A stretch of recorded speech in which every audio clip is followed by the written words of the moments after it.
part with me today. One song, one voice, stand up, it's your choice. If you're feeling me, get on your feet and sing with me. I won't leave this world the way I came. I won't leave alone. Hi, welcome to Project One Voice Live. I'm your host, Erich McMillan McCall. This has been an incredible week. It's been incredible. I mean, I've just got so much to tell you. And, you know, I just love these moments that we have together. This week has been extraordinary. I mean, we started this week. It's been an extraordinary week for Black creativity. Let me just say that. Let me be very specific about that. It started on Sunday with Sheryl Lee Ralph winning her first award, her first Emmy Award for her incredible performance in Abbott Elementary School. Her speech was absolutely so inspiring. It was just everything that you wanted to be for Sheryl Lee Ralph and for that moment. And so happy for her that she won her first award in the first season of Abbott Elementary School. And if you have not seen Abbott Elementary School, I suggest that you watch the entire first season. It's starting its second season as we speak. I love that my voice just cracked. But also, I just love this show. I binged it about a month ago, and I just had just an amazing time with this show. So it's a fantastic show. Second of all, that was on Sunday. On Monday night, now this was the day that just blew my mind. The day started with Sherri Shepherd debuting her new talk show. Then we went into Jennifer Hudson, J. Hud, the newest EGOT, debuting her show. Then we went on to the unveiling or the renaming of the Court Theater to the James Earl Jones Theater. And the absolute cherry on the top for Monday was Angelica Ross making her Broadway debut in Chicago playing Roxie Hart. So that's been a great day. What a great segue for us as well. So you're in store for a fantastic treat. We've got two exciting guests, actually three fantastic guests. We're, of course, interviewing Angelica Ross. We're going to talk about all things Chicago, all things Angelica Ross, Miss Ross. And then Greg Butler, who is the associate choreographer for Chicago, is going to join us to talk about what a thrill it was to put Angelica into the show and the work that he does as the associate choreographer for Greg. For Chicago. Love Greg. He's an incredible performer and an even more incredible person. And last on the show is going to be an interview with the Douglas Theater. The Douglas Theater is a 100-plus-year-old Black theater in Georgia, which I just found out about. So Sheldon Land from the Douglas Theater is going to be here to talk all things Douglas Theater, and it's celebrating its 100-plus anniversary. And lastly, we're going to talk about Black Theater Day. Now, Black Theater Day, in case you have been under a rock, Black Theater Day happens this Saturday, September 17th. It is a Black Theater Service Day. It's a day of service. It's think of it as Martin Luther King Day, Service Day, but specifically for Black theaters, Black creative spaces. So on this coming Saturday, September 17th, we hope you join us with people around the entire world as we celebrate, engage, and support Black theaters around the entire world, not just in this country, but around the entire world. So I hope you join us this Saturday for Black Theater Day. So a day of service. So Tony, let's just start with this exciting interview with Angelica Ross. So let's just talk a little bit before we bring Angelica in. I just want to give you can stay there, Angelica. I'm going to talk about you for a quick minute. So Pose star Angelica Ross officially stepped on stage in Roxie Hart's high heels on Monday night in Chicago, the musical on the Great Broadway, becoming the first openly transgendered woman to play a leading part on Broadway. Angelica is an actress, a businesswoman, and a transgender rights advocate. She is a self-taught computer programmer who is also founder and CEO of Trans Tech Social Enterprises, a firm that helps employ transgender people in the tech industry. For her work and visibility, she has been honored by GLAAD, the Human Rights Campaign, and the Transgender National Alliance. Please welcome to Project One Voice Live, Angelica Ross. Hello, everybody. Angelica, first of all, I'm loving the blonde hair. Thank you. You know, listen, I shaved it all off a while back, and like my team was been begging me to grow my hair back, so I was like, okay, we'll grow it back. Hey, I'm gonna fan out really quickly. So, you're one of my favorite characters on Pose, Candy Johnson, Felicity. Yes, ferocity. Yes. Well, Ferocity. Candy Johnson, abundance, ferocity. I think is the full gamut of names. Oh, that the storyline, and look, I think you had the best death on a television show. Best funeral. I hear from a lot of people that that's definitely a moment that folks will never forget. It was a moment that changed a lot of people, and it changed honestly a lot of relationships, family relationships. I get so much fan mail from people who tell me that their relationships with their mothers or their family has become stronger after that. Oh, it was such an important episode and an important moment in television for me. So and for so many other people. Let me continue to fan out. So watched you on American Horror Story, Transparent, another one of my favorite shows. I've listened to your music. That's amazing. And Thank you. just to be able to say the words Angelica Ross, Chicago, Roxie Hart, all of that in one breath just brings so much joy and pride for me. So Thank you. can you tell us what it was like Monday night when you were in front of a live audience performing Roxie Hart for the first time? I'm really grateful for such an amazing preview week and sort of opening night for myself because I could not have asked for anything better to have. I didn't know that my parents were in the audience, so my parents were in the audience. There was a lot of community and chosen family, trans and non-binary folks, and just a lot of friends and fans who had traveled from just across the way through Washington, D.C. or took a plane, to make this moment. And with it being my first audience, it really helped having so many people that were rooting for me in the audience. Thank goodness I got to do what they call a put in, which is, I tell you, I thought that I would get like this full run, beforehand. They're like, no, actually, we're just going to put you in to the whole full show with the lights off, and you get to wear your mic pack and actually work with the full ensemble just a couple hours before you open that evening, so that was fun. That felt like I was being shot out of a cannon. There was, even a fun moment where I fell into the bandstand. So I'm glad that happened during the put in and not actually during the show, so, but thankfully, just got all of that out of my system. And then by the time, I was ready for that first performance, all my anxiety, all my fears, everything just kind of melted away, and I was just ready for the moment. And it was great. It was such an affirmation, and yeah, now my dressing room is just like full of flowers. Yeah. And as well it should be. So let's just talk about your early journey. So your journey to the Ambassador Theater seems as though it was fated.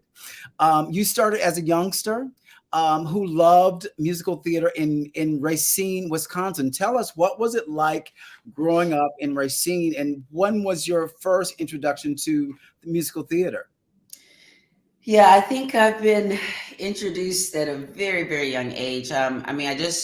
I know that my first introduction was through, well, actually, obviously through music, through church, because I grew up in the church choir. So, my mom always brought us to church. She sang in the choir, and then eventually I was in the children's choir, and then, went into many choirs after that.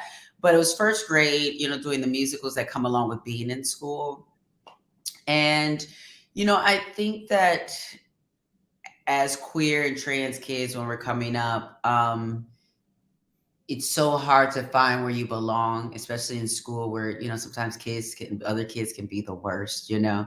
And so finding my group of people in the drama after school programs and things like that is kind of where it started. And then I'm from a small town called Racine, Wisconsin. And so there was this local theater group ran by these wonderful Mormon white people who, I remember Phyllis Mount, she had an idea of just doing like blind casting. And, I remember playing Scrooge and Scrooge Mhm. and then going on to do all these other musicals.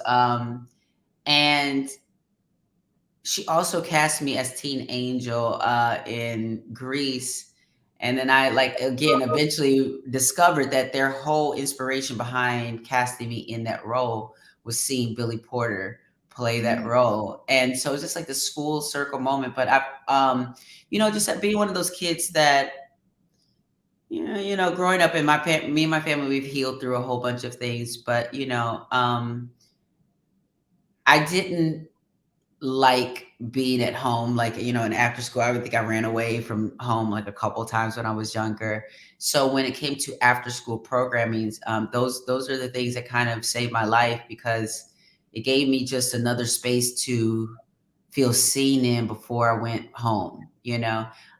So I was in almost every after school musical. And then the theater group, I think I was with them for about 11 years. So doing all of the theater, and then I would end up in the Journal Times, is the name of the newspaper from our local neighborhood. And I'd see myself on the cover. I get all this sort of praise, and I felt myself going in this direction of doing theater.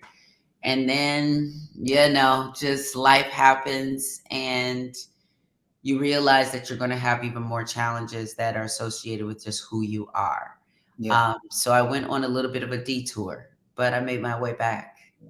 Yeah.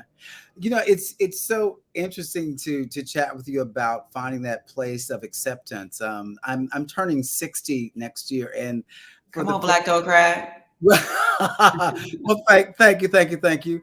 You know what? I recently interviewed Terrell Allen McCraney. We were talking about Moonlight, and I realized in that conversation that I'd never really been honest with people about my own sexuality. I had never really verbally acknowledged myself as a queer male and queer Black man. And I did it with Terrell, and it was such a liberating moment for me to say that out loud and not to just sort of say what I normally say is my sexuality or who I am doesn't really matter. I'm not wearing that on my sleeve right now. But for me right now to say out loud that I am queer is a very empowering moment. So I can really connect with that feeling of acceptance that you felt in the theater in Racine, finding Yeah, people who are a part of your tribe, if you will.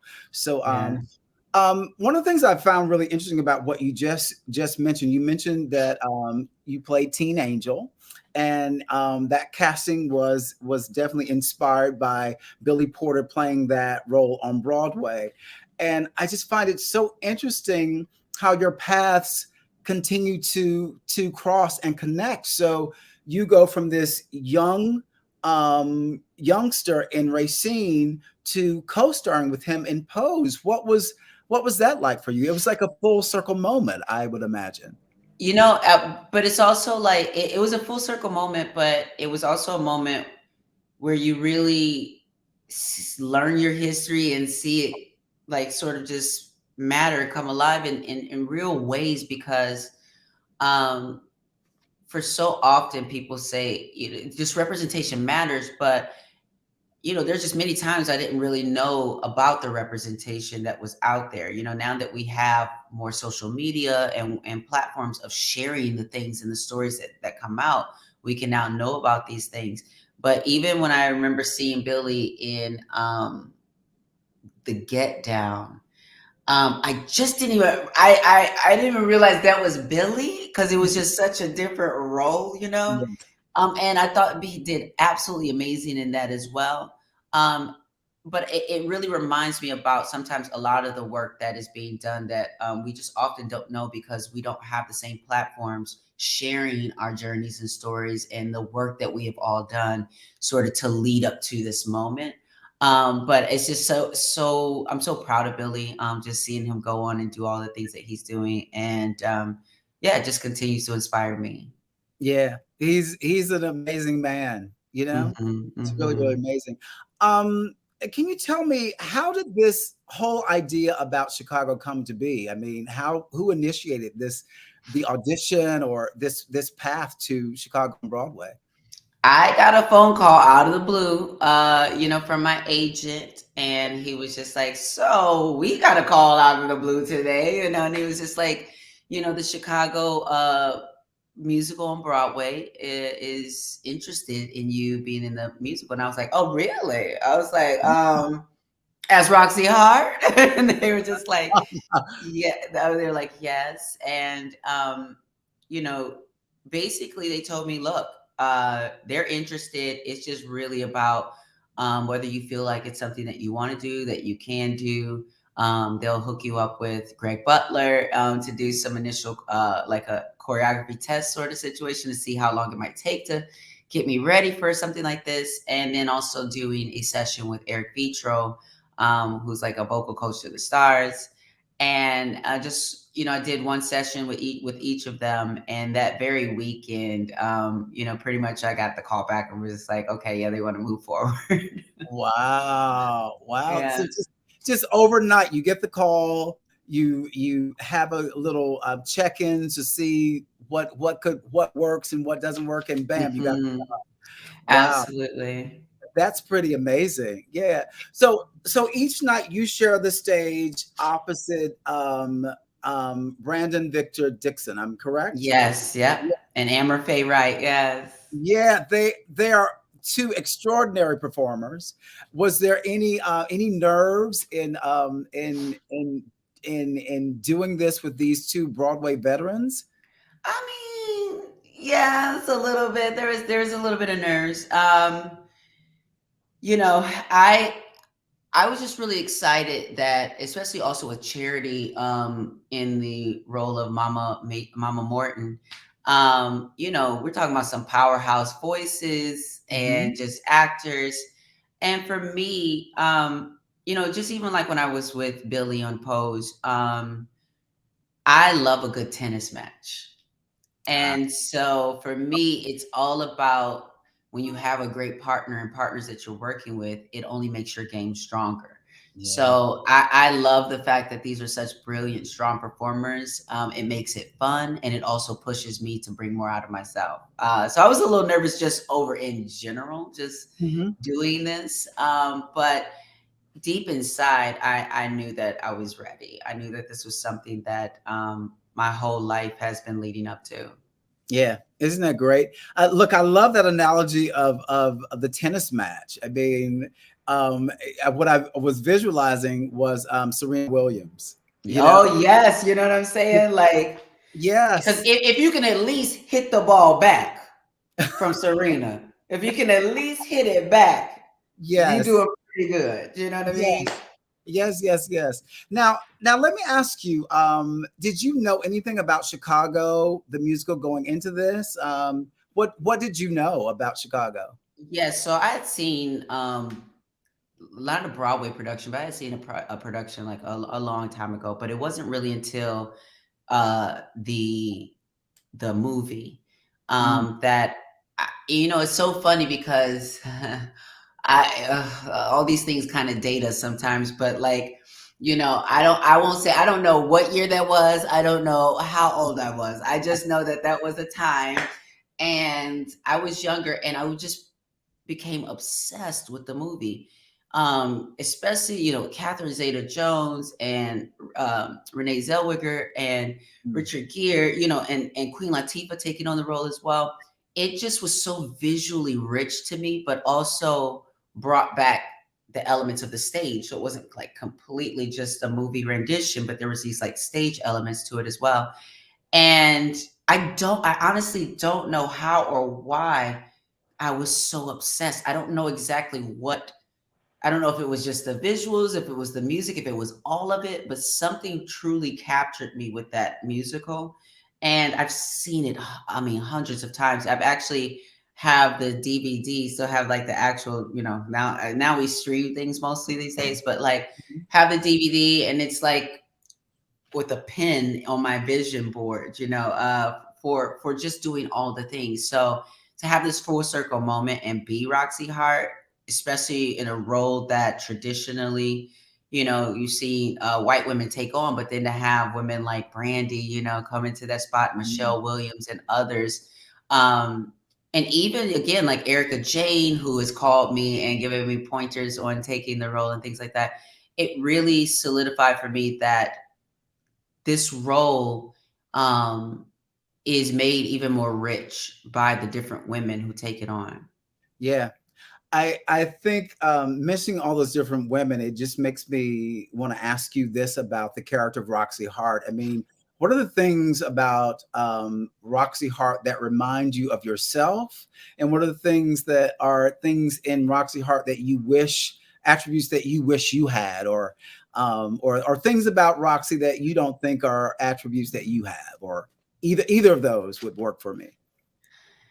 Yeah, I mean, Roxy is quite impulsive, which I can relate to.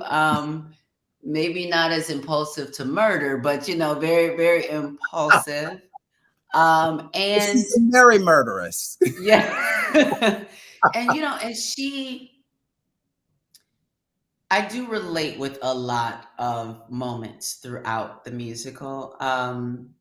Even as the musical ends, Amos, seems really like the most and probably only redeemable character, in the whole musical who has learned something at the end or whatnot. But I love that there's still room in the musical for people to still love Roxy at the end of it all. And I think it might be because, everything, sometimes things aren't just black and white, things aren't so perfect. And sometimes in a patriarchal world, we as women, we settle. We settle for what society says we as women should want and should be happy with. So, Roxy should be happy, I guess, with Amos because she has a man that's willing to take care of her and go work long hours at the garage and what have you. But I also see nothing wrong with Roxy wanting more than that. Yeah. Um, maybe she could tell her husband and, be a little bit more honest about the situation. But look, I understand sometimes things don't always, go the way that you need them to.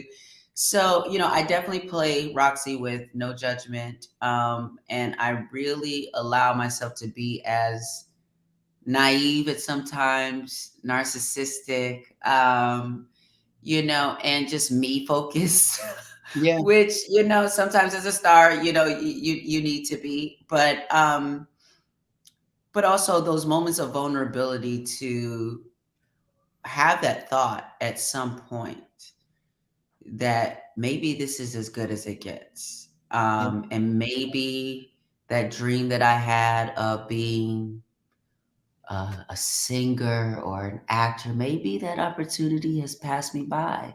And then a string of events happens and you're like, oh no, no, but it ain't,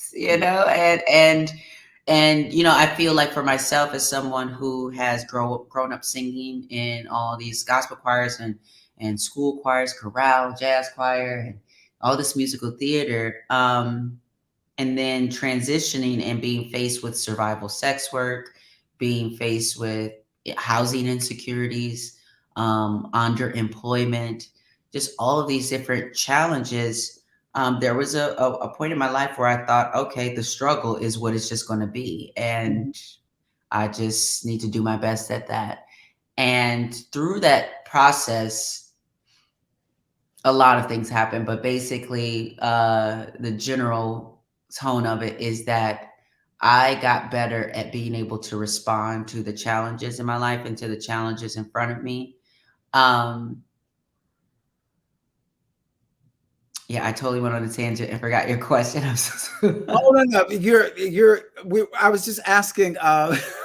No, what you're saying is really, really kind of beautiful because again, I love this your honesty, and the challenges that you faced.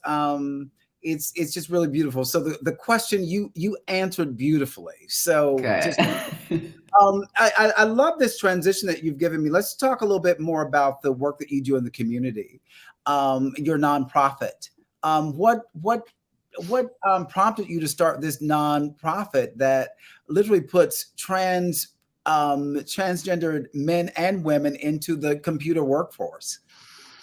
Yes, it was a few things, but basically the initial sort of first step was the fact that I think a lot of people didn't understand, or and maybe still don't understand that trans people and trans women specifically have been trafficked, sex trafficked, trafficked into the adult industry in similar ways that many people are trafficked into these spaces by being told, "What other option do you have? Hmm. You're not going to be able to get a job. Soon as you show that ID, you're gonna have trouble. They're gonna, fire you. What else are you gonna do? Not only that, but to go to that side of things in the adult industry, you have people who are at least admiring you rather than misgendering you and trying to be violent towards you. So um, I thought that that was going to be my life until I met this woman that was running her website. And, instead of modeling on the website, she asked me, she just kind of realized I was sharp. Like I left my job in Rochester, New York. I think it was Roanoke, Virginia. That's where I was, Roanoke, Virginia. And they told me about this woman that ran a website in Florida. And when I got there, it was a lot of street based girls and people from even Latin America, South America, all these different places. And there was just a noticeable energy that I brought into the space. And she was just like, you're a little different. I would love to see if you can help me run this website. Meaning, like, she was, I think, being charged a lot of money to, because when you're running an adult website, from credit card processing to other things, that there's a lot of ways those businesses are being taken advantage of. Hmm. Have to pay more, or there's extra scrutiny and all these different things. So she saw me as an opportunity to be like, I think you can do this and I can save money. So I started out just uploading new pictures to the website every month. Then that which involved cropping, rotating, and uploading batch photos through like a program. And then it was like, well, could you learn to make the front page look new every month so that they know there's new content? Well, Hmm. that required me to learn HTML and CSS. So I went to the internet. At the time, it was called lynda.com. They eventually got bought out by LinkedIn. So now LinkedIn's tutorials are what those videos were. Hmm. But that's how I initially learned to code. I learned HTML and CSS, and that kept me from having to in ways sell my body on the internet. And I was able to actually just work behind the scenes, and eventually told myself, well, adult content is not really my ministry, but I do love website building, or running a creative design agency. So I built my own business over the course of 10 years, and I did photos for models, retouching. I remember designing these backstage passes for Cedric the Entertainer and for a concert for Ludacris. And those two probably never knew that a Black trans woman, designed their materials, because that was information that was never needed. And once I kind of figured that out, um, I was keeping myself afloat with that business. But then I heard that I got word that my mom was going through some health struggles in Wisconsin. So I was in LA at the time, and I moved back to Wisconsin to help out with my family. Gave up my job at the Apple store that I was working at. And I was just kind of fully went back into running my business and servicing my clients. And then I heard about a program in Chicago that was just going to start up. It was called the Trans Life Center. And they Mhm. were going to focus on housing, healthcare, legal, and employment.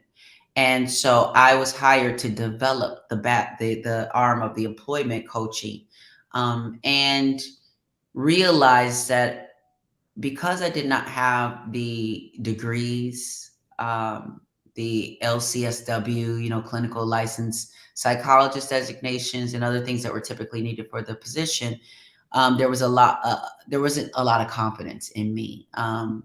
The community chose me. The community was like, "Oh, this is who needs to take on this role," but the establishment wasn't so sure. And so when I went in, honestly, I as I started, I was the first one in the office, driving an hour and a half from Racine, Wisconsin, to get there, to make it there before everyone else, before I actually moved to Chicago.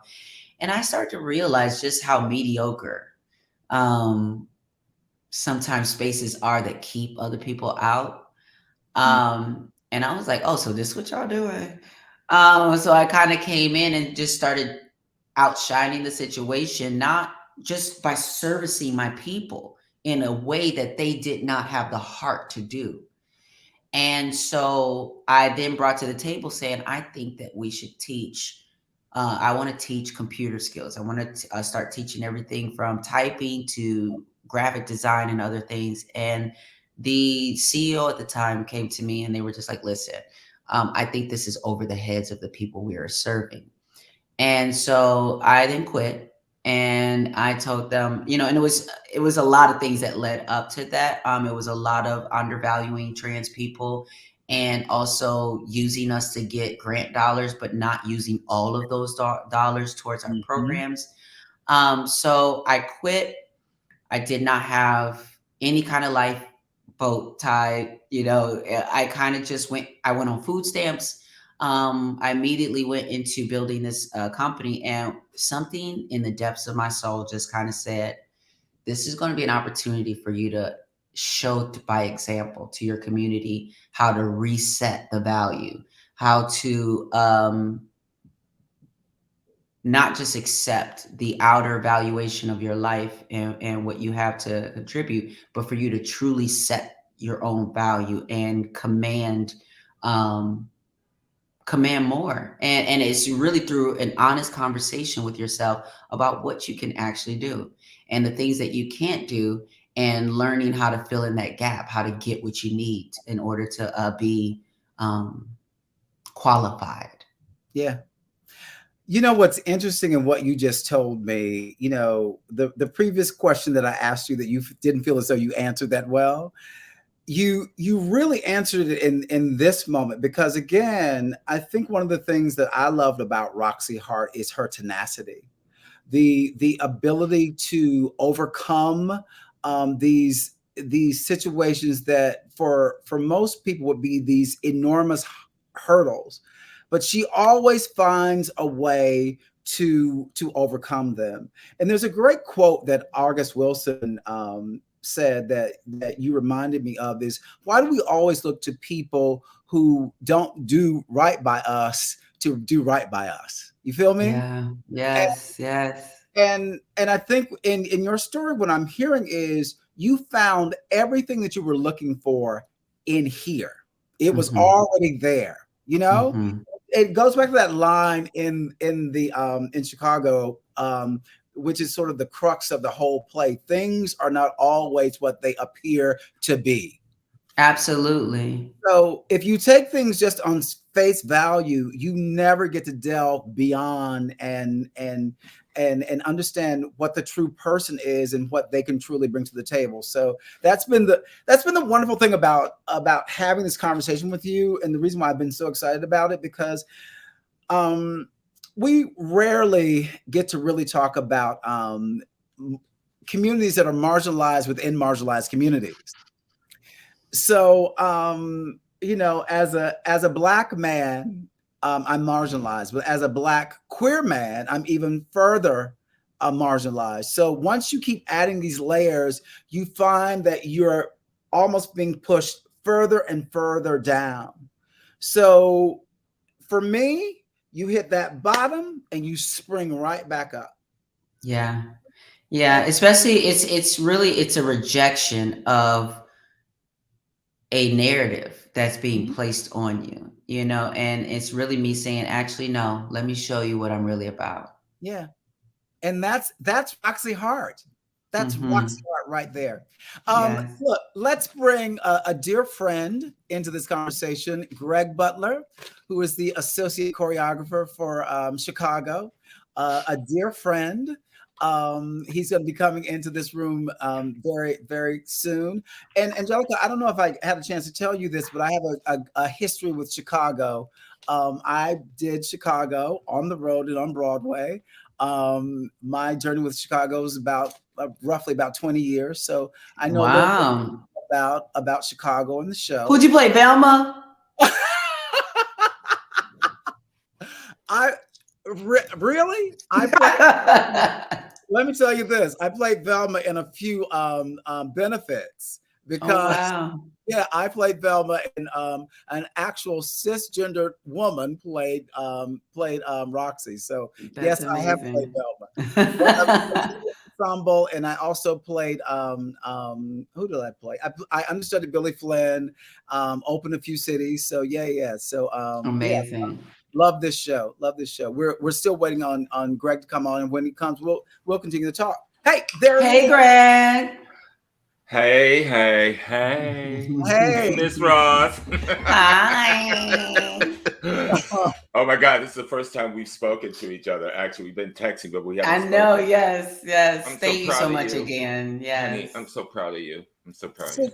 so Greg, were you there opening night? Were you I was there? not. I was here in LA. Oh, Yeah, I'm trying to get there before she closes in Closer. November. Yeah. Yeah, look, and yeah, I'm also trying to see the show too before yeah, before she leaves. yeah, But yeah. look, the word on the street has been nothing but accolades, brilliance. I mean, look how amazing you are. You had people from other shows on their days off. I heard that the cast from A Strange Loop came to support you. Yes. It I was was so trying. amazing having them in the audience. And then I actually got a chance to see their show last night. Oh, Uh, And wow. I know everything. Hmm. Like, oh, it was so many things. I still need to unpack all the things. Because I y'all know I'm a little messy sometimes. honey, And that play was messy, honey. messy. It yes, was messy. messy in all the Yes. right Honey, ways. In I all the was right ways. I was sitting there going, "Oh my God, he is telling all our secrets." Okay. He was telling the full tea, and I was here for it. I was sipping up every drop. All of it. Michael All of it. Michael R. Uh, Jackson is a phenom. I mean, yeah. he's amazing. I understand why he won the Pulitzer. I understand why that play, that musical is so important because again, like you said, it's literally lifting the roof off of all of our secrets. Yeah. And I think we're living in an age, in a moment post COVID, post George Floyd, where we just want to release Yeah. and we don't want to be closeted anymore. Yeah. So, And I think that I saw there was a lot of white people in the audience, Yeah. mhm. and a lot of uncomfortable white people in the audience too during that. And that's when I was like, oh, let me sit up. Yeah. This is good because it's getting people a little bit uncomfortable, and sometimes people have to get uncomfortable. And I also there was like a gospel number during the play. Baby, you would have thought I was at a revival because I was hallelujah clapping along because even though it was kind of sinister, the number, Yes. but it really was cathartic for some of the Yes. queer and trans people, the Black folks in the Yeah. audience, because those were words we heard being kind of thrown against us. Yeah. And I think there's just a conversation that needs to be had, that continues to happen. And I know that I have been pushing that conversation somewhat on the red carpets Right. when I'm talking to outlets like Essence or Ebony, over the years, and talking about the transphobia and the homophobia within Black communities Mhm. that is also existent within Black Hollywood, because, well, we're one and the same. So, like, it's just a different level section of the Mhm. community. And so, you know, you have mainstream entertainment outlets that really pile on with everyone else when it comes to degrading Black, queer, and trans folks. From your Dave Chappelle's to your Tyler Berry's, you know what I mean? Like, and so it was like one of those moments where I was like, oh shoot, I y'all know. going. Yeah. I was like, oh my God. Y'all going there right Honey. now? Like, whew. I was thinking the same thing when I went. I was like, "Is Tyler Perry? Does he know about this? Does he know about this? Does he know about Shout this?" I was But like, the gag is Yeah. that so many of us have these conversations behind the scenes. Yes. We Yeah. know very well what they're talking about. And it's just Exactly. that when it comes to down to Yeah. it, Yeah. it's only going to be someone Black and Yeah. queer Yeah. or Black and trans who's going Yeah. to truly free us in this whole conversation, because Exactly. you still have Black cis het folks playing by a game of respectability politics to get what they get. Exactly. And I'm trying to shake it up and being like, listen, honey, some days you're going to have to go hungry. And Mhm. don't nobody know that like us queens. You Mhm. know? Mhm. Yeah. Mhm. Yeah, exactly. Hey, look, I refer to myself as a princess because my mother is still alive. Okay. Exactly. But I think Exactly. it's so important for that show to be on Broadway, and it's so important for you to be on Broadway, and it's so important for El Morgan to be on. It's important Yes. because we have not seen our stories. We have not heard our secrets. And to hear it, even I, as a 60-year-old Black man, was sitting there going, oh my God, I wish 9-year-old little Gregory had saw something like this, had heard something like this. Yeah. It was powerful in so many Very ways, powerful. Yes, which yes. is, and I know so much weight gets put upon you because of the activism and the platform, but Mhm. it's so true that yes, you are an actress who is making her Broadway debut and your spirit is up there, but also it's so important that we see you. Yeah, and not just see me, but Yeah. that my presence, it means something, Yes, because exactly. you know, there was one day we had rehearsal, and it was like one of my days where it was like 1 to 5 or something like that, and but there were a lot of the producers there that day, and cast members, everyone, and I took a moment. I was like, okay, I want to have a little conversation about Miss Mary Sunshine, you know, and sort of this role about, and I'm like, listen, just so you know, I'm here to make my coins. So I signed up for my job. I'm here to do it, and I'm going to be showing up to do that job. But let me just let you know that, you know, I still feel a little uncomfortable with the way that this goes down. And, you know, I can't necessarily see too much of the reveal and how it happens with Mary Sunshine because I'm on stage. And where I'm at on stage, I really don't have a good view of how it actually happens. But, you know, I saw the show once before too, right before I went into it. Mhm. And I was really concerned about my fans and, you know, the people that I advocate for coming into the space and feeling triggered, especially in a world that uses that sentiment that things aren't always as that seem in a negative connotation. You know, of course, there's a more profound way to look at that, but the general population is very much like a Jerry Springer audience sometimes when it comes to that. Mhm. So I suggested, I was like, look, if we could just make this small change, I think it would mean the world of a difference. And they, you know, it was a conversation. So we sat there for like a half an hour kind of talking through all of these things. But, you know, I was advocating. I was there in that space advocating and helping people to understand that even though I'm a trans woman, you have to still understand that Mary Sunshine is under the trans umbrella. Yes. And that trans is an umbrella term that includes drag queens and transvestites and all kind of other folks. So we can't always be sure that their performance is fully in on it unless we really feel some kind of autonomy from the moment. And, you know, I brought up RuPaul's Drag Race, and it's just how we love a reveal, you know, or a wig moment or whatever. And what it is that usually the queen finds some fabulous way to reveal something, another wig or herself or what have you. And so I just suggested that we give Mary Sunshine back the autonomy and instead of Billy ripping the wig off or anything like that, to have her do it herself.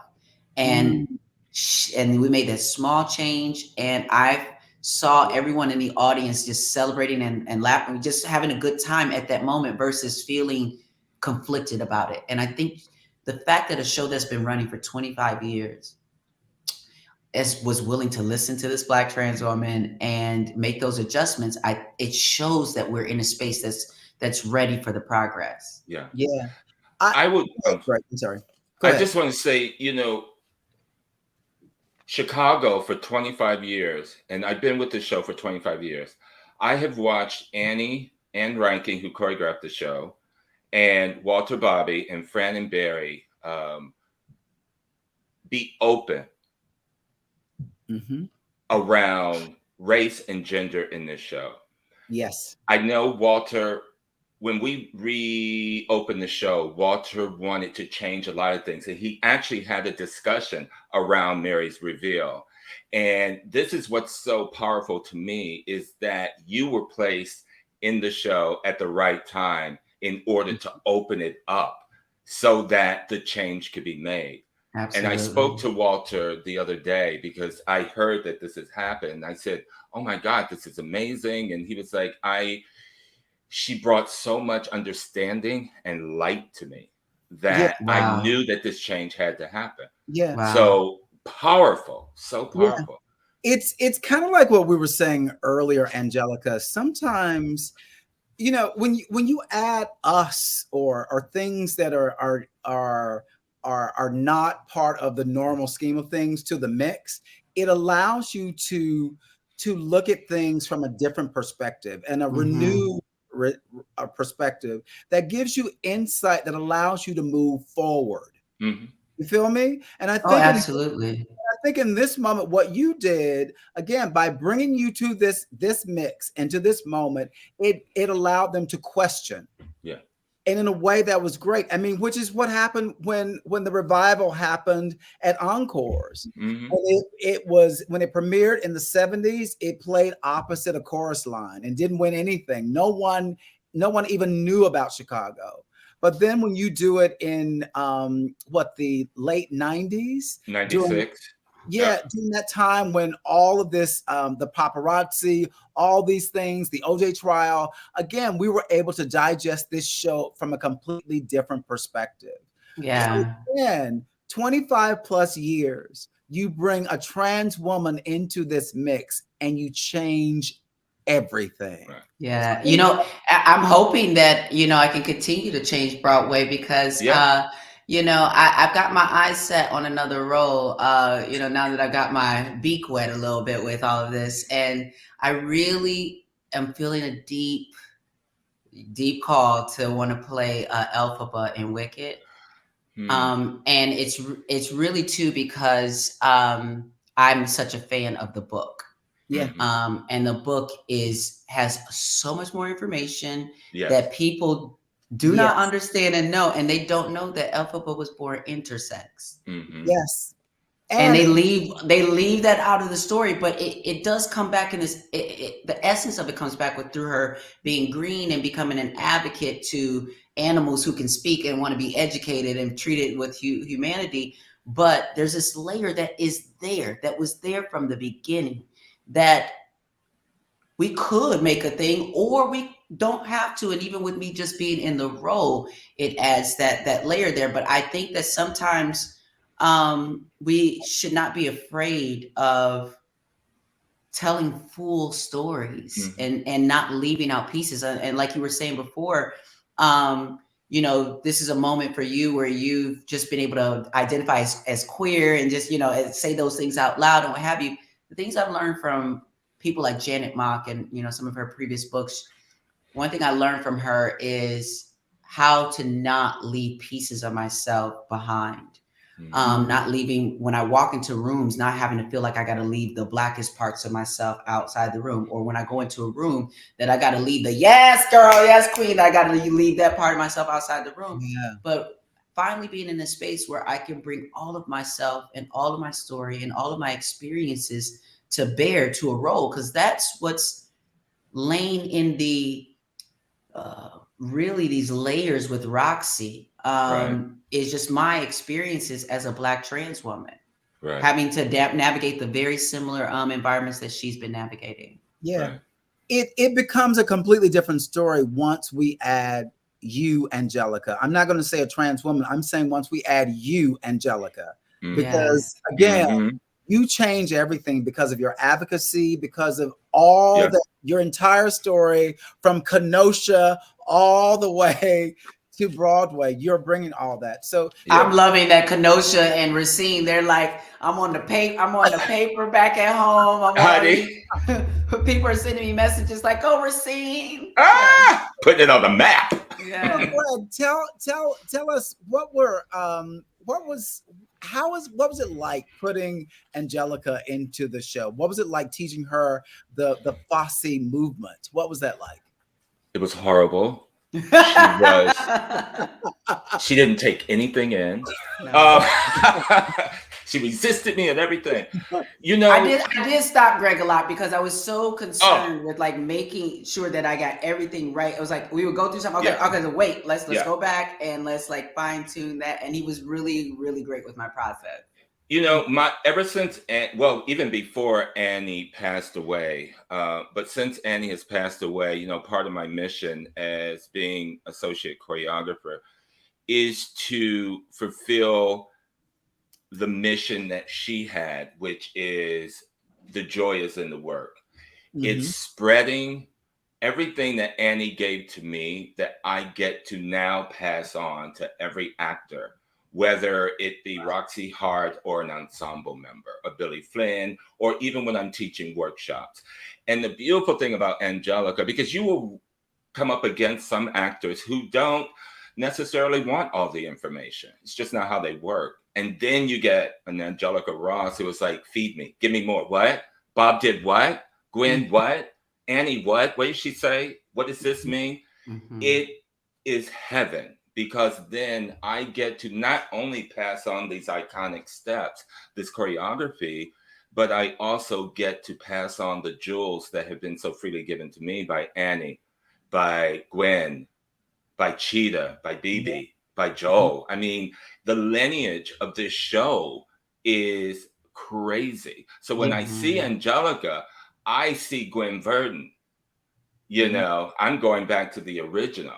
And then I see Liza, and we see Cheetah, you know, and Brandy and Robin Givens and all these people. It's legacy. Yeah. Yeah. So having her be and also Angelica wanted all the original choreography. She was like, don't dumb it down, boo. Come on, we're going to push ourselves through this. You're going to show me how to do it. I'm going to work on it, and I'm going to come back tomorrow and have it. And that's what she ended up getting. Yeah. Hey, look, Greg, I'm going to give you two bits of history that I don't think you are aware of. I think I'm correct in saying this. I think the first African-American female to play Roxie was Robin Givens. Am I correct? Okay. Who we both did the show with in Detroit, your hometown. And I just find, again, another full circle moment. You know what I mean? Another first. Yeah. Again, I'm going back to your as we were giving Walter Bobby and the wives all this praise and Annie about bringing so much diversity to this storytelling. I think when you look at the first national tour, when they cast Oba Babatunde and Jasmine Guy and Carol Woods, I mean, that was so ahead of its time. I think you're so right. Chicago has always been ahead of its time in how it is casted and how it is celebrated diversity and inclusion in the American theater. So kudos to everyone on board with Chicago. You are doing it when others were not. Exactly. You know? I know the Broadway company got featured in Jet at one point because we called it Blackago, because Brian McKnight was in it. Brian McKnight, Adrian Lennox, Bernard Dotson, Sharon Moore, and Michelle Robinson. I mean, myself, Eric Jordan Young. I mean, we looked on that stage and we were like, What show we doing? I like this. Chi-town, Chi-town. Exactly. So our producers have always, and our casting people continue to look beyond what is normal. Yeah. Because these are human beings playing human beings. Yeah. So Angelica, and first of all, let me tell everyone, if you want to get tickets to Chicago, Angelica, you're going to be there until November 8th, correct? November 6th, I believe, yes. November 6th. So go to chicagothemusical.com to get your tickets right away. They're going to be I think they're 2 for 1 still right now, too. Yeah. So look, now would be a good time. I'm coming, and I'm making my way as close to backstage as I possibly can because I want a photo op with you. Yeah. Come on now. But I love you played out there. But let me ask you this: what are your favorite moments in the show? I mean, Greg, let me start with you. What was your favorite moment to teach Angelica? As I told her, one of my favorite numbers in the show is Nowadays, because there is such a simplicity, which is not easy to do. And it also has Annie's elegance and her ballet training. And just the song, because the song is about the present day, our past, but also looking towards the future. We have no idea what's going to happen. So we got to enjoy now. We got to be present for the now, because in 50 years, it may change. It's going to change, yeah. It's going to change. But that's one of my favorite numbers. Yeah. Yes, I have to say for me, I mean, so much of it is so great. I think, and I always say I think because it's just all of it. I'm starting to enjoy all of it at this point. And, but the Roxie number, it kind of is that number that's in her head as well.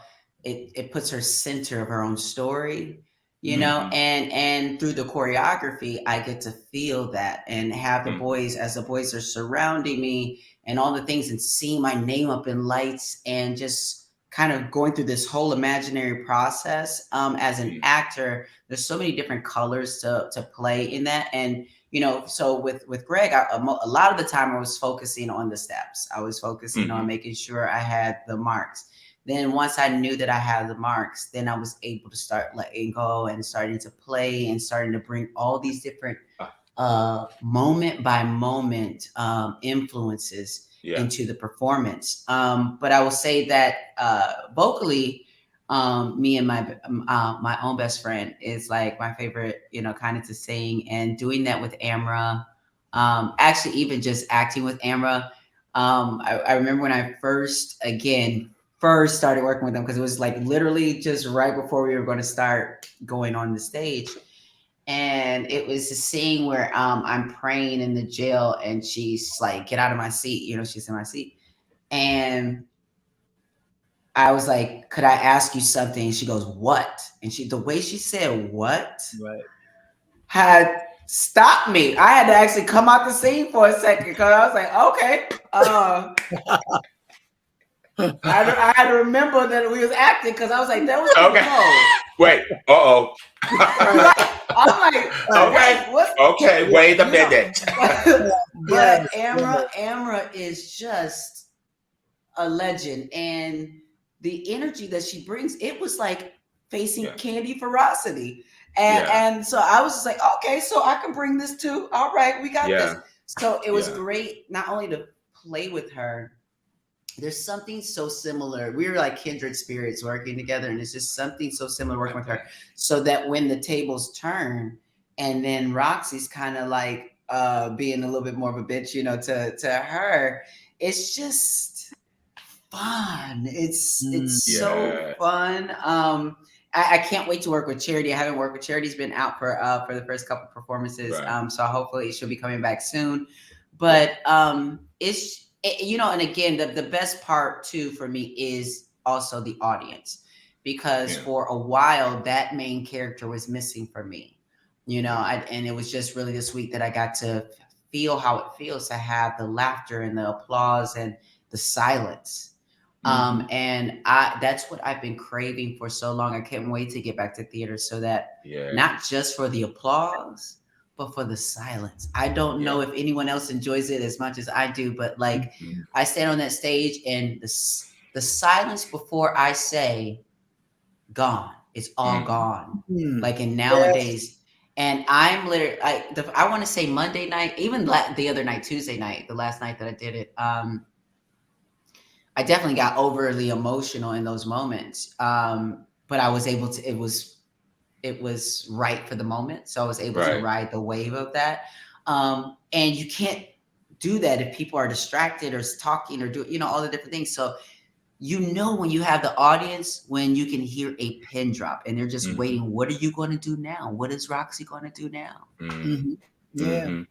I will say, I just want to say one of my greatest joys is watching actors find their way in this show. And it's something that I watched Annie do for over 20 years. She was able to see an actor, show them the choreography, watch how they do it, and then go, you know what? Let me see how you would do that.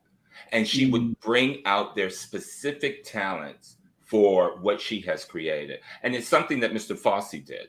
He always turned over the choreography to the dancers, whom he called actors, because he was like, you're actors first. I always look for actors who just happen to sing and dance. And the joy of watching someone hit their stride in this show and find their Roxie, their Velma, their Billy, I remember the first work session.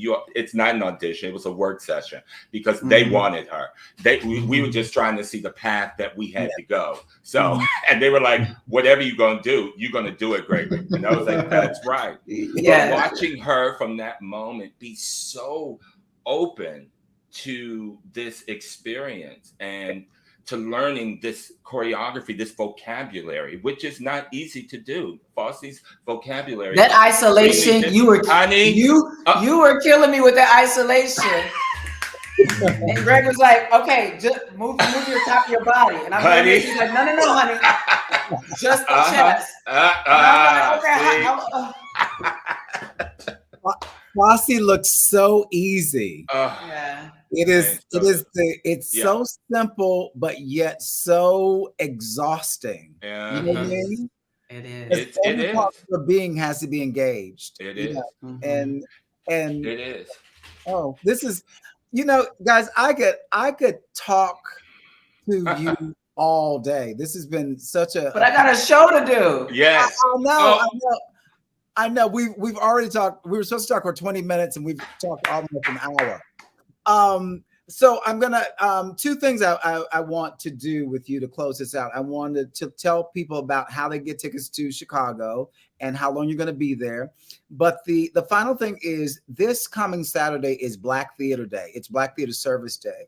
It's a day where we celebrate and engage and support Black theaters around the entire country. So I would hope that the two of you will do a post on Black Theater Day and shout out the Black theater in your community or Black creative organization Howard University and Morehouse College are going to be here playing a classic game at MetLife Stadium. I'm going to be there, and I'm going to be telling everyone they should go see Angelica Ross in Chicago, the musical. Yeah. So Angelica, I will. Angelica and Greg, will you tell people how they can get tickets to Chicago and how long you're going to be playing Roxie?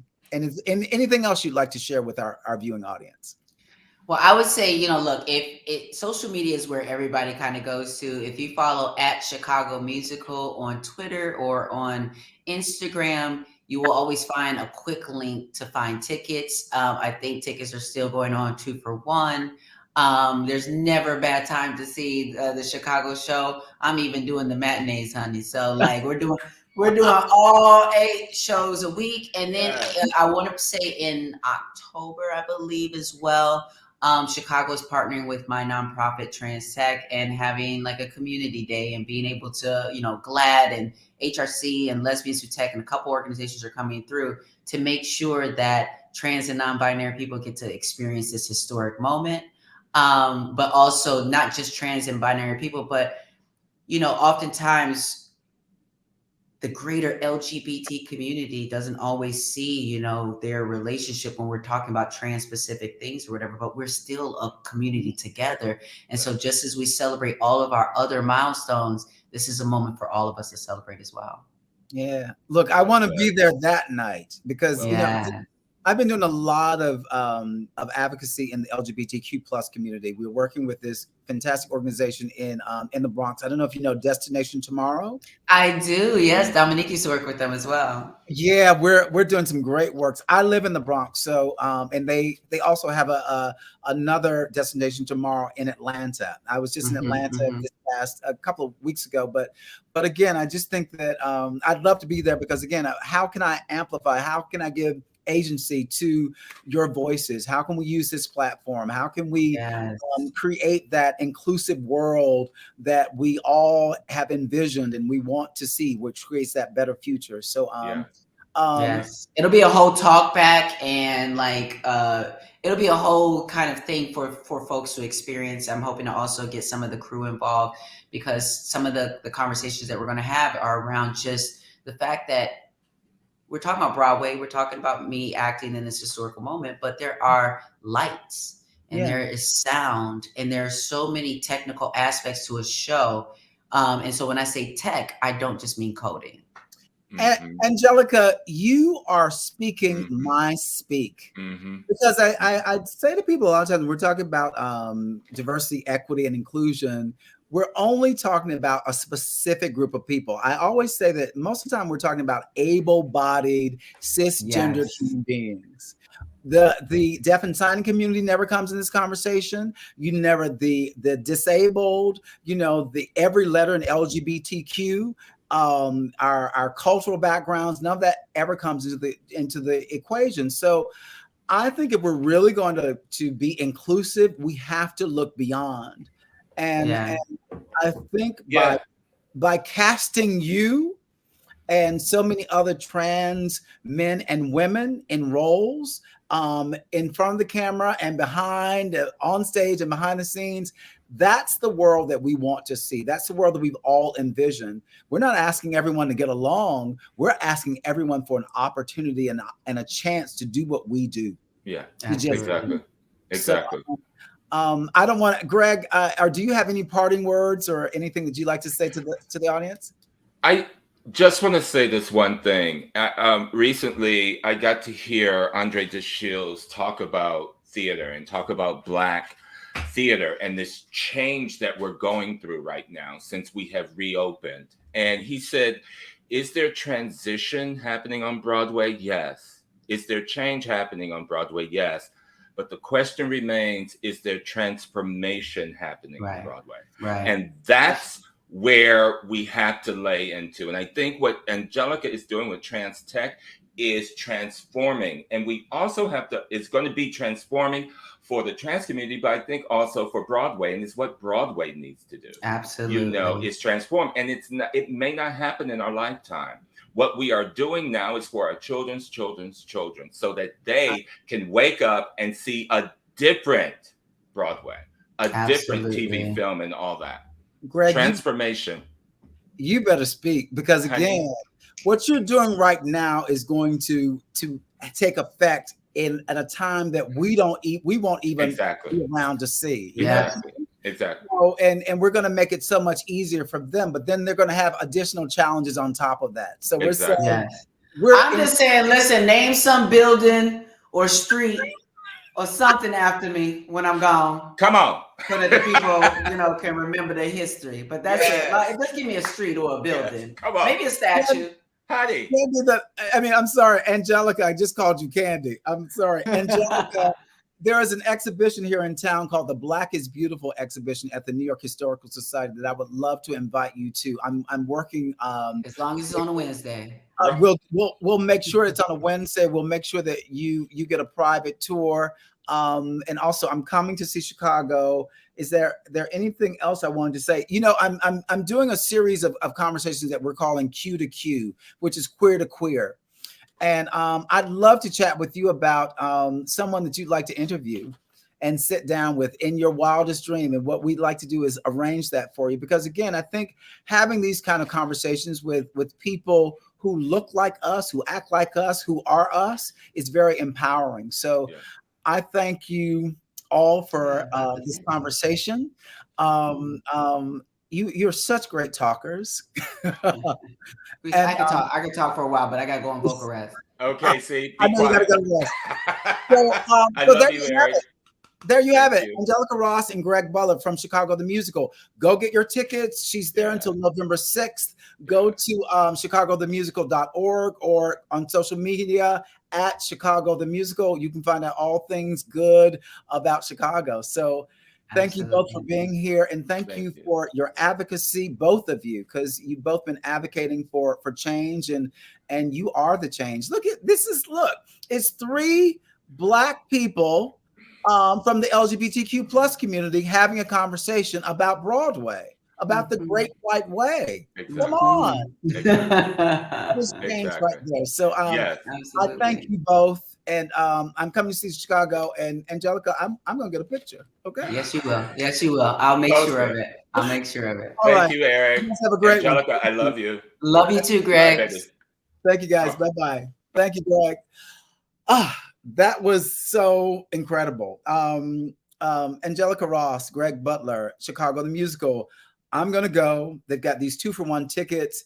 That's 2 for 1. So you have no excuse not to be there. So this Saturday is Black Theater Day. What a great way to celebrate Black Theater Day than going to see Angelica Ross in Chicago the Musical. So I hope you will join us by making a post on Black Theater Day, and maybe even having Angelica Ross be a part of that photograph, of that post, saying that go see Angelica Ross on Black Theater Day. So that brought back a lot of memories. It almost makes me want to put back on my Chicago Black tight fitting ensemble and doing the show again. Do you hear that? The Weislers, Greg and Walter Bobby.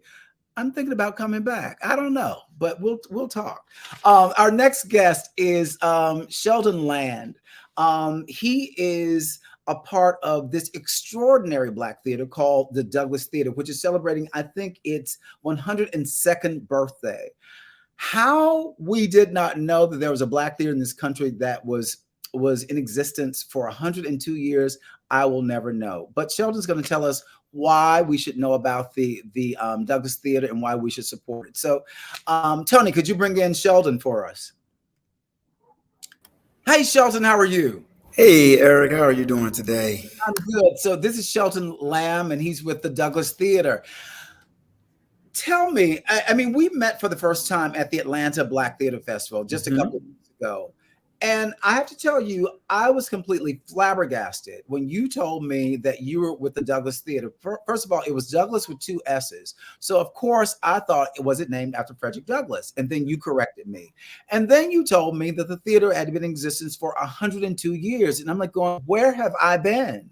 Where have I been? I mean, I knew about the 200th anniversary of the African Grove, which was the first Black theater in this entire country. And that was founded in 1821 here in New York City. But, 100 years later, we have the Douglas Theater. Can you tell us how the Douglas Theater came to be and who it's named after?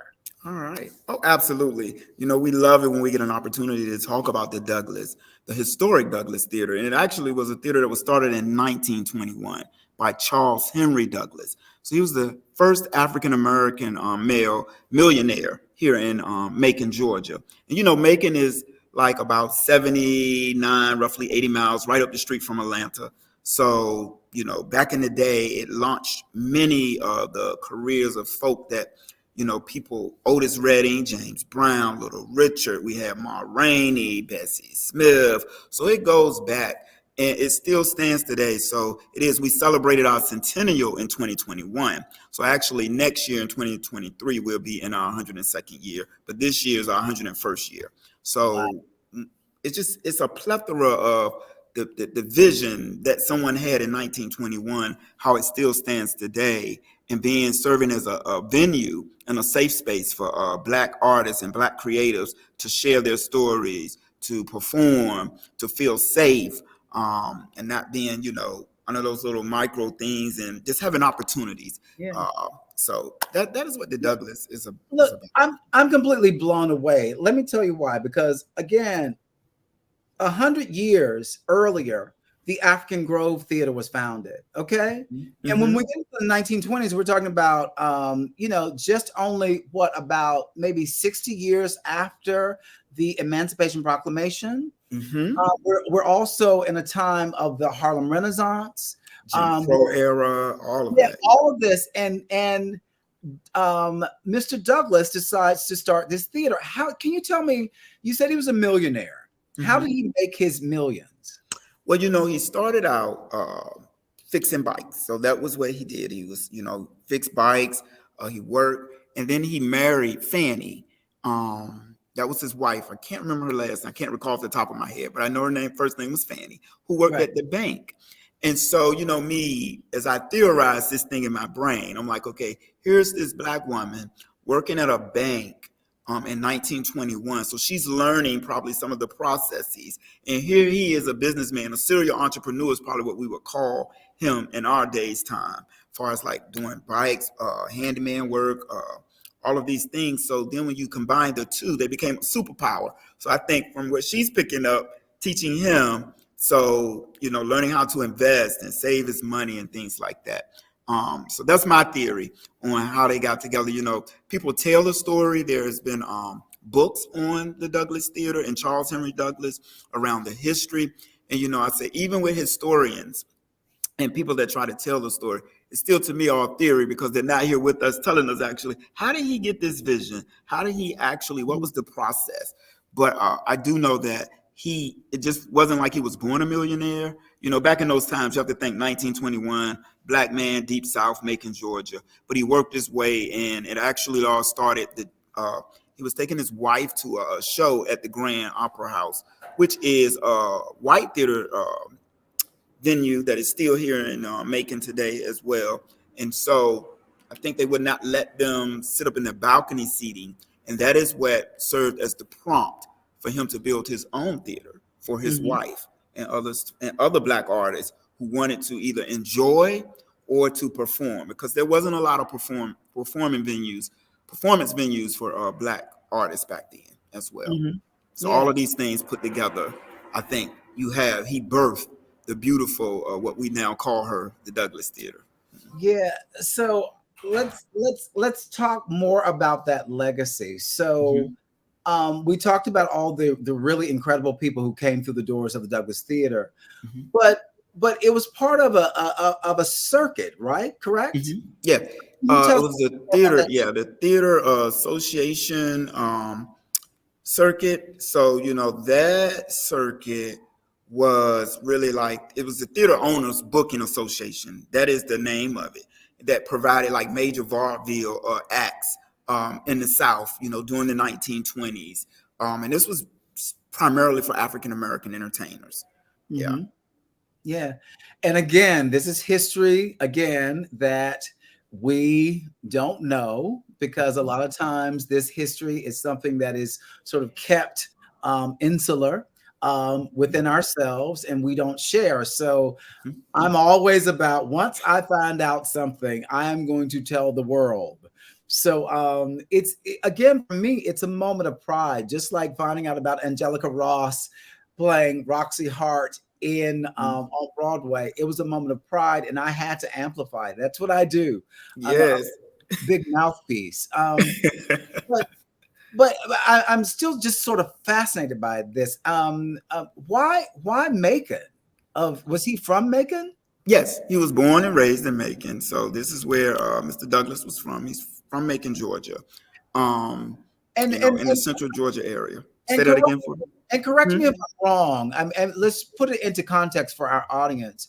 This is before Atlanta became the city that it was, correct? Yes. Macon used to be, when we want to talk about Black Meccas, it was Macon. And it used to be, in order to make it, you had to come through Macon. And so for Black artists.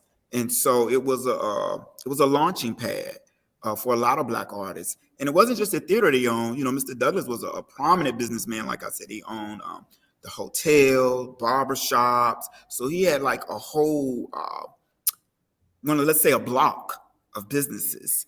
But the theater was the most well-known and the one that is still standing and fully operational today. Wow. Yeah, but it was the place to be. Mm-hmm. This shatters the myth that I was taught as a kid. Literally, as a kid, this is what I'm taught in the history book about my history as an African-American who was dragged to this country, is we were dragged to this country. We were enslaved. Lincoln freed us. We jumped to the civil rights movement, and then we go to Barack Obama. And if I had to continue the story, then we go to Kamala Harris, and maybe we'd add George Floyd into that conversation. So there's so much in between that we don't know. So to find out that there was an African American, a Black millionaire in Macon, Georgia, at the turn of the century, just before the Depression, and only 60 years after the Emancipation Proclamation, is really extraordinary. It literally debunks everything that we've been taught. I grew up, again, through the images that we saw on television and film. When you saw Gone with the Wind, we were lazy. We didn't we didn't make money. We didn't work. We didn't do all these things. But what I find so extraordinary about this, I was just having this conversation the other day, is I think that we were brought to this country or dragged to this country, however you want to say it, because of our expertise. Part of the campaign was somehow to camouflage that and say we were brought here for other reasons. I don't understand why you would bring millions of Black people to this country who were lazy and uneducated, not able to be educated, who were just ne'er-do-wells. Why would you bring those people into a society? You want to bring people to a society that can be productive citizens. And I think that, I know we were productive citizens. However, the structures were trying to suppress all of that brilliance, all that creativity. And it's just so wonderful to see and hear stories about men like Charles Henry Douglas with the two S's, like Frederick Douglass. Because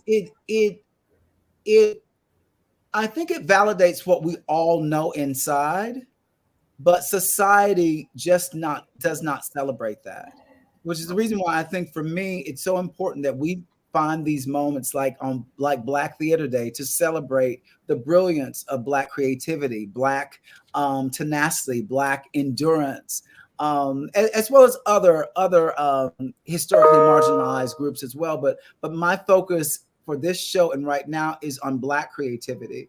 So tell us what is in store for the Douglas Theater this season.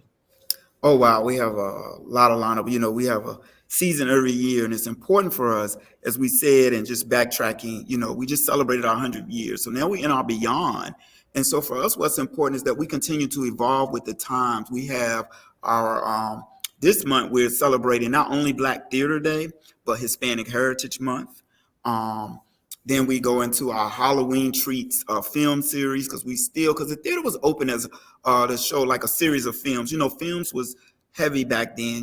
Oscar Mache, we had him. A lot of his films came through here and were produced through here in the Douglas Theater.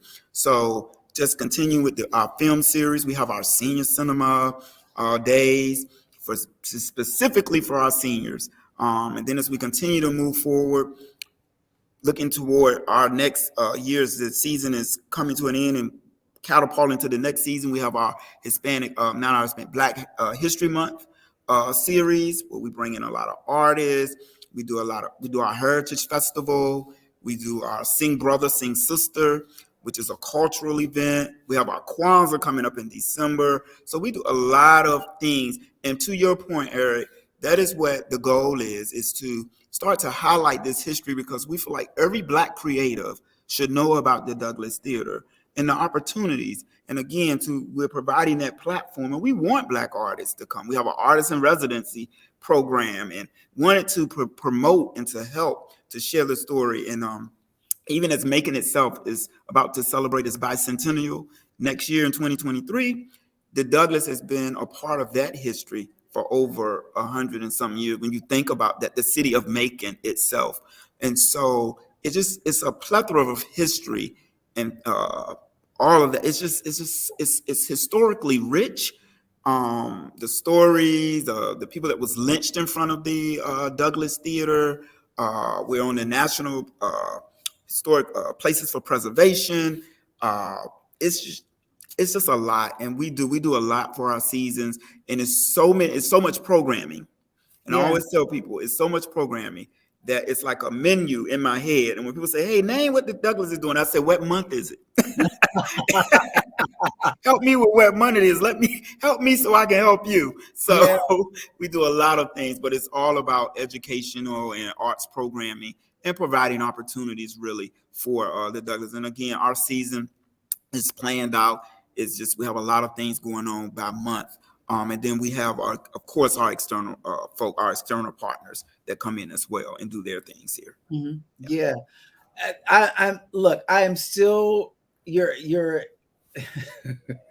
I'm speechless again when you're telling me that Macon next year is about to celebrate its 200th anniversary, and half of its existence, it had this incredible Black creative legacy that no one, well, I can't say no one, I didn't know about, and I'm sure some people that are watching right now had no idea. So this is really kind of fascinating to me in a great way. And we've talked about how I think you should dedicate part of your theater to and make it become a museum, and we'll talk about that offline, because I think you should be a part of the Association of African American Museums, an extraordinary organization, but we'll talk about that offline.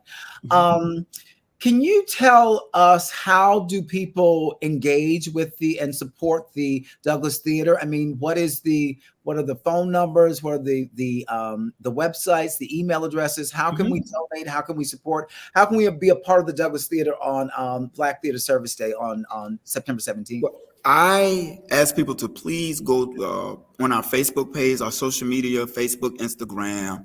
We are there promoting, we're definitely celebrating Black Theater Day.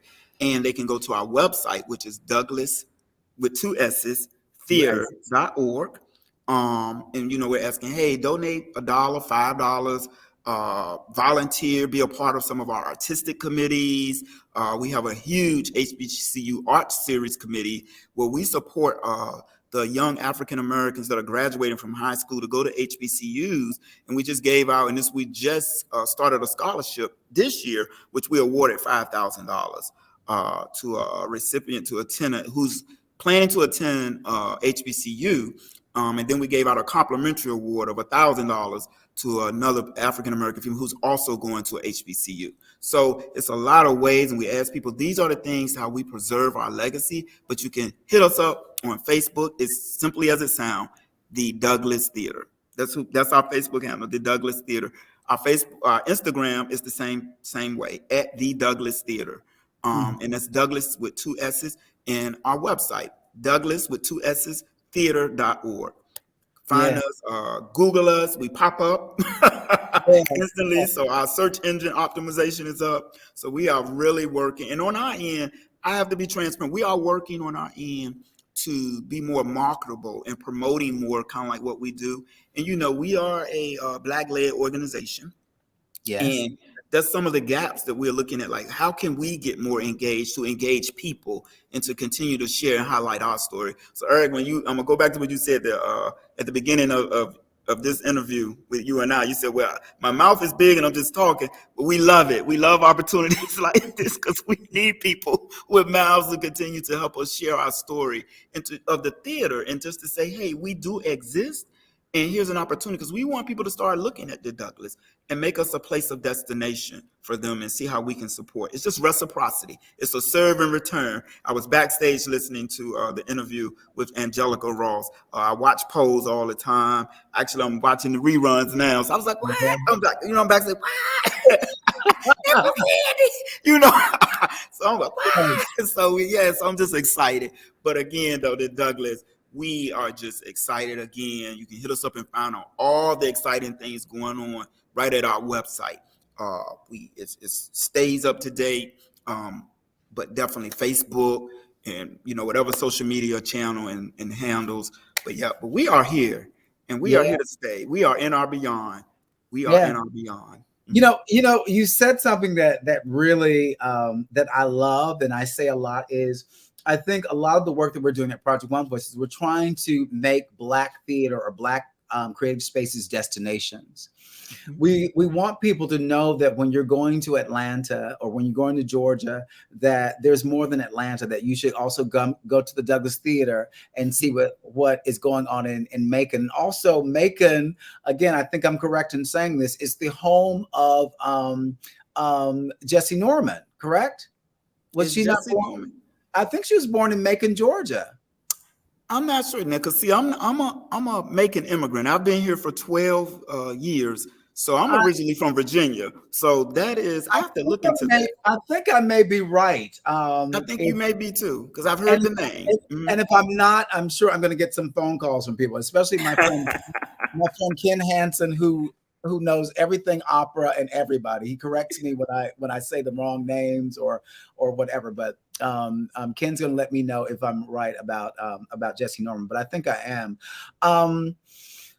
So we know how to get in touch with the Douglas Theater. We have your social media handles. We're going to donate on Black Theater Day. And what we've been saying to people is, think of fives. You can donate as little as $5.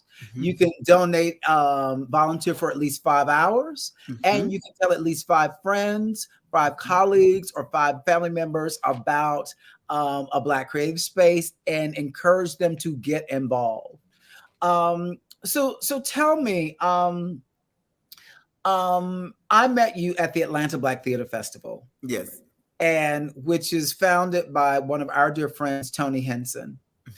And you've been working with this festival for quite some time. I think from the very beginning, or did you come in later? I came in kind of like the second year. I served as the artistic director with the Atlanta Black Theater Festival for 6 years. This, and then I rolled over to the board. So now I serve on the board of directors or the board of advisors. And Tony Henson,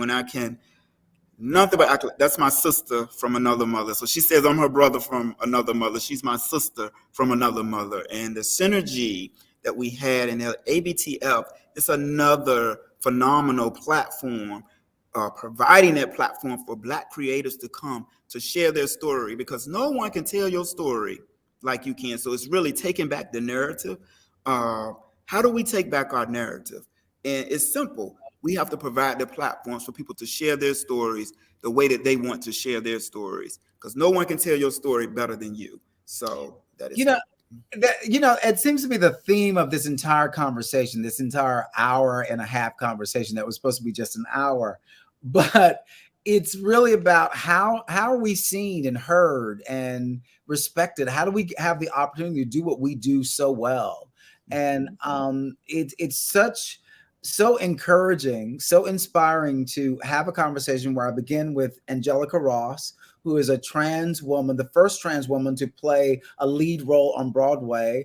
And I get to talk to Greg Butler, who is the associate choreographer of Chicago, who's African-American.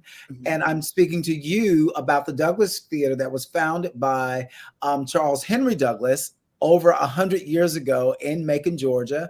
And I'm speaking to you, who's going to lead this organization, who's one of the leaders of this organization. It brings me so much hope for the future, and it just seems to be the through line of this is representation matters. Yes. And however we can amplify that, That's what we do at Project One Voice. We use our platform to amplify and give agency and autonomy to organizations like the Douglas Theater, and to people like Angelica Ross, and to people like Greg Butler, who are doing extraordinary things in the world of creativity. So I thank you. I'm not quite done with you yet. Thank you for bringing up the Atlanta Black Theater Festival. So again, before you leave, I want you to reiterate how people can get in touch with the Douglas Theater. How can they support, engage, and celebrate and especially on Black Theater Day, which is coming up on this Saturday? We encourage people to go to our social media sites, post on our page. That's just simply the Douglas Theater, the Douglas with 2 S's, Theater. They can visit our website, douglastheater.org. They can even call down to the theater, and our phone number is 478-742-2000. Again, that's 478-742-2000. Just really to connect with us on Facebook, Instagram. We have a strong and heavy presence on Facebook and Instagram. Those are, our primary 2 social media outlets that we utilize. And it's always you can get in contact with us and donate on our website. The donate button is prevalent. It's prominent. You log on, you get onto our site, you scroll to the bottom, you'll see it's a big old thing. Please donate. Help us preserve our legacy. And that's at the douglastheater.org. Even if it's not always for us about donating either, even if you just want to be up to date, sign up for our newsletter, our monthly newsletter. We send it out once a month. And, it's what's happening at the Douglas to keep people engaged and let people know, hey, this is what's going on. So we're moving to a lot of things. So, yeah. So we are just excited. We really are. Oh, and look, I'm excited for you. So, Shelton, thank you so much for joining us here on Project One Voice Live. We got to talk sometime soon about your upcoming season. So, yes. So we'll have you back. We got to have you down here, Eric. We have to get you down to Macon and to come and visit the theater. Maybe even broadcast your show from the theater here. Project One. Yeah. I think that's a fantastic idea. We're definitely going to talk, and we're definitely going to make that happen, because I'm down in Atlanta. I'm from Birmingham, Alabama. I'm going to be down there. I'm working on a couple of projects down there. I'm going to be down there really, really soon. So, yeah. And there's, do you ever get to Birmingham at all? Yes. Birmingham from Macon, all of, Atlanta is like 2 hours. I think it's like 2 hours and 15 minutes from us. Yep.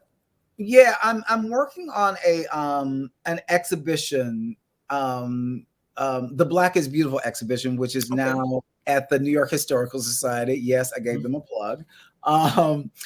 It's the photographs of Kwame Brathwaite, and he's one of the people who began the whole Black is Beautiful movement in this country. That exhibition is going to be here in New York City until Martin Luther King Day, January 15th. And then it goes down to Birmingham, Alabama, my hometown. So I'm really, really excited about that. And I've been, again, amplifying these photographs by this photographer that I didn't know anything about, but his photographs are really extraordinary. Again, how do we make Black creativity, Black creative spaces destinations? So when it's in Birmingham, I'll make sure that I invite you up and introduce you to some great people who are doing some incredible work in Birmingham and in the state of Alabama, some opportunities to partner. Okay. Awesome. And I got plenty of friends in Alabama, so this will give me an opportunity to go down and visit too. Yeah. Fantastic. Sheldon, thank you so much for this. So have a great day. And thank you so much for joining us on Project One Voice Live. Thank you. Have an awesome day yourself. I will. Guys, this has been a show that I really did not expect. It was a show celebrating the tenacity of us, the brilliance of us, the brilliance of all that we bring to the table as creatives, as Black creatives, and how do we keep that alive? How do we keep that vital, and most importantly, how do we keep it funded so it can continue? So I enjoyed all of our guests today. Angelica Ross, I love you. And congratulations. Words cannot even begin to tell how excited I am about you being at Chicago the Musical for 8 weeks. Greg Butler, you are an amazing, extraordinary talent. You've been advocating for people that look like us, brown people, marginalized people, to just succeed and be seen in Chicago the Musical. You do an extraordinary job there. I'm so happy that you are now the associate choreographer. And Shelton Land, thank you so much for telling us about the 101 year history of the Douglas Theater. So it's been an incredible week. It's an incredible show. I thank you all for joining us. Don't forget that Black Theater Service Day is this Saturday, September 17th. So I hope you will join us on our social media campaign and wish everyone a happy Black Theater Day.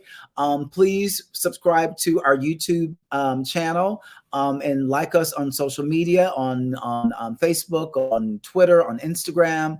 I think that's it.